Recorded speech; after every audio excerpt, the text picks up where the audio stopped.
از روئے قرآن فساد کیا ہے، فساد فی الارض کیا ہے؟ فساد فی الارض یہ ہے کہ یہ زمین اللہ کی ہے،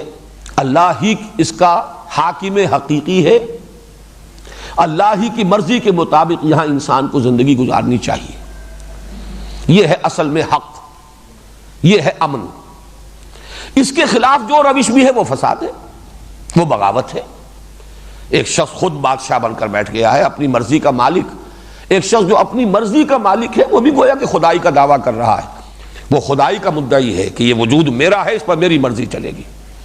مجھے یہ شے پسند ہے، میں نہیں جانتا یہ صحیح ہے یا غلط ہے، جائز ہے ناجائز ہے، میں اس سے بالکل کوئی تعلق نہیں، مجھے یہ شے ملنی چاہیے، میری یہ طلب ہے، یہ مطلوب ہے میرے لیے۔ زبان سے تو میں کچھ نہیں کہتا، لیکن میرا نفس اندر یہی دعویٰ کر رہا ہے کہ نفس ما ہم کم طرف فرعون نیست۔ تو در حقیقت یہی فساد ہے، انفرادی سطح پر فساد۔ اللہ کی بندگی کے بجائے آپ نے نفس کی بندگی کی، معاشرے کی بندگی کی، تو چاہے بظاہر آپ کتنے ہی امن میں ہیں، حقیقت میں فساد ہے آپ کی زندگی میں۔ اسی طرح ایک معاشرہ ہے، بغاوت پر مبنی ہے وہ معاشرہ۔ اس کو یوں سمجھیے کہ جیسے ڈاکوؤں کا کوئی اڈا ہو، ڈاکو ایک دوسرے کو کچھ نہیں کہتے، وہ ڈاکے تو ڈالتے ہیں باہر جا کر، اپنے اس اڈے میں وہ بڑے پرامن ہیں، لیکن اس کو فساد ہی کہا جائے گا، یہ فساد کا گڑھ ہے، یہ فساد کی بنیاد اور جڑ ہے، نہ یہ کہ امن ہے۔ اگر سانپ بہت سے ہوں کسی جگہ پر اور بچھو ہوں اور ایک دوسرے کو ڈس نہ رہے ہوں، اس کا مطلب یہ نہیں ہے کہ یہاں امن ہے، حقیقت میں ان کی فطرت کے اندر تو فساد موجود ہے۔ تو در حقیقت قرآن مجید کی اصطلاح میں اصل امن کیا ہے؟ اللہ کی مرضی کے مطابق اس دنیا کا نظام انفرادی اور اجتماعی دونوں سطحوں پر چلایا جائے۔ اس کے خلاف جو روش ہے، چاہے وہ کتنا ہی پرامن معاشرہ نظر آتا ہو،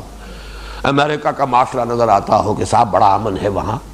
اور بڑے لوگ مہذب ہیں اور بہت ہی لوگ جو ہیں وہ خوش اخلاق ہیں اور ایک دوسرے کا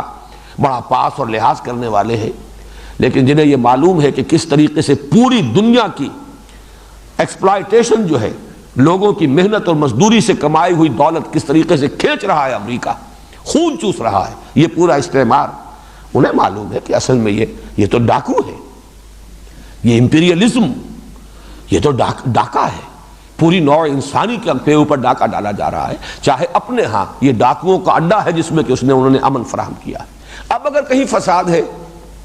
یعنی اللہ کی مرضی کے مطابق نہیں، اللہ کے خلاف بغاوت ہے، چاہے وہاں بڑا امن ہے، اس کو بدلنے کے لیے اب محمد الرسول اللہ والذین معہ اب کوشاں ہیں۔ ایک پیدا ہوا ہے تصادم ماحول کے اندر، اسی کا اگلا مرحلہ وہ ہے جو مدنی دور میں آیا، جس میں اب جنگ و جدال بھی ہے، قاتلوا فی سبیل اللہ الذین یقاتلونکم۔ تو در حقیقت اس فساد کو ختم کرنے کے لیے، چاہے بظاہر یہاں جنگ کی جا رہی ہے، خونریزی کی جا رہی ہے، لیکن یہ امن ہے، اور وہ لوگ جو کہتے نہیں بھائی لڑو بھیڑو نہیں، امن سے رہو، چلو مان لو، باطل کو بھی مان لو، ریکگنائز کر لو، کچھ ان سے ان کی مانو، کچھ اپنی منوا لو، اور امن کی کیفیت اختیار کرو، یہ فساد ہے۔ اس جد و جہد کو سیبوٹاج کرنا، جو اس بغاوت فی الارض جو ہے اللہ تعالیٰ کے خلاف، اس کو رفع کرنے کے لیے اللہ کے وفادار بندے ایک جماعت اور ایک جمعیت کی شکل میں کھڑے ہو جائیں باطل کے ساتھ نبردآزمہ ہونے کے لیے، تو جو کوئی اب اس راستے میں رکاوٹ بنے گا، چاہے وہ مصالحت کے نام پر ہو،